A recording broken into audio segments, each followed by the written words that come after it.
both things together. You will die. But many people give pressure like this. Right? If I put more pressure here than there, okay, he's gonna squeeze a little bit, he's gonna move away. When you put pressure, the guy should never move. So often when I say put more pressure, I see this.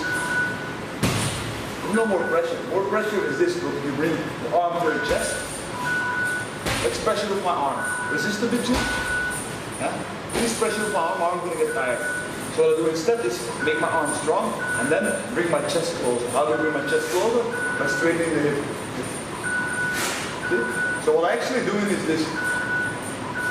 But if I relax here, I'm just pushing away, there's no more pressure. So bring everything closer, closer, closer, closer, closer, closer. Not very often do this. Everybody knows this technique, right? You put the hand on the ground and you grab here, right? You do this. Correct? Is this correct? Was this correct or not? Why not?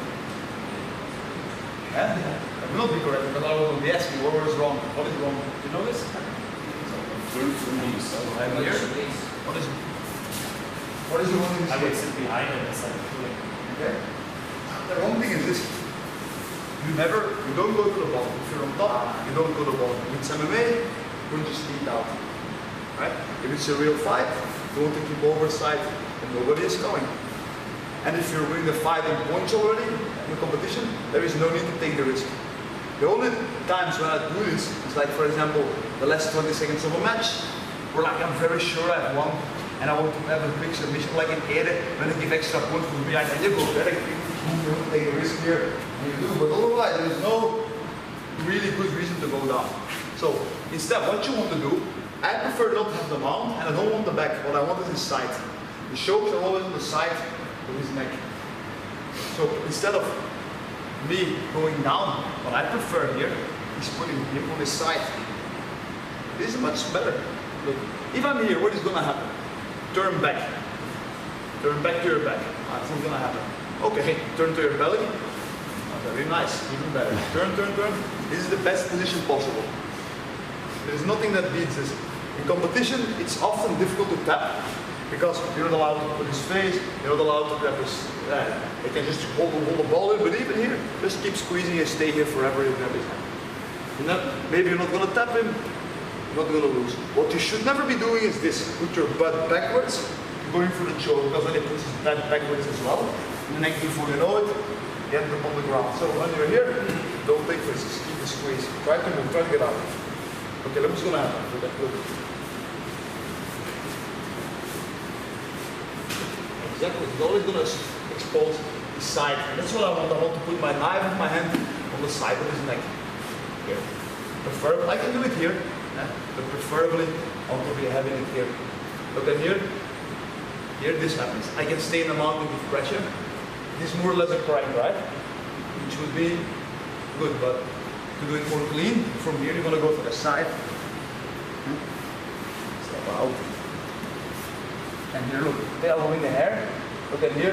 I'm not going to squeeze, I'm just going to put my chest close to my arm. I have to keep him on this side. I can even grab his arm. I want him further to be facing this side. And I turn my hip in and I raise my elbow.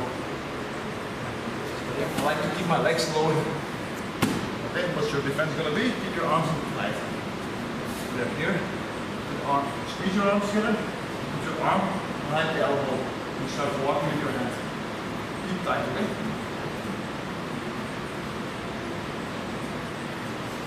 If you're not strong enough, put your hip close again. Because here I'm out of balance again, so I put my hip back and start walking.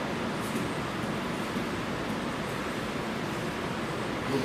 Once I'm here, I grab in the armpit. And look, here's a point where it goes wrong a few times always. I have to do this, one, and grab again. And what usually happens the first time is I go here, I go up, and you put your elbow down again. Boom. Sorry, no problem. I grab again. Boom. Put your elbow down again. Boom. Doesn't matter. It gets tired all the time. Also, if I can grab the elbow, I do this. Start giving pressure here already. Boom. And then I can just keep walking. Put it down again. No problem. Chin. Good. Here. I'm pushing slightly on the side, sprawl, and bring the elbow to the center. This, Does not exist. You should never put in your pressure that way. If I'm pressing this way and he moves his shoulder to his chin to the ground, this is what happens. Pressure always goes down, like this. Never that way. If you're on top of it, look, if I shift it, I should never shift my weight to one side because you can bridge here. Yeah? The only thing I should do is stay in the middle and then I can shift my weight.